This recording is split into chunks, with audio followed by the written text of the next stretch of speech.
Bir pınar bir çeşmene gözene, tut elimden diyar diyar gezeyim. Sen perim ol, ben sana şiirler yazayım.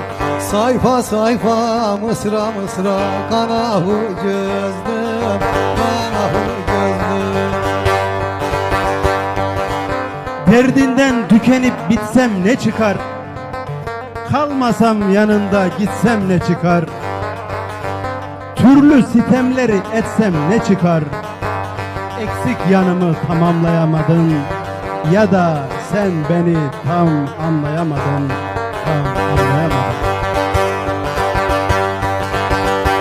Ya söndür ateşimi ya da kül eyle, bülbülü mest eden kızıl gül eyle.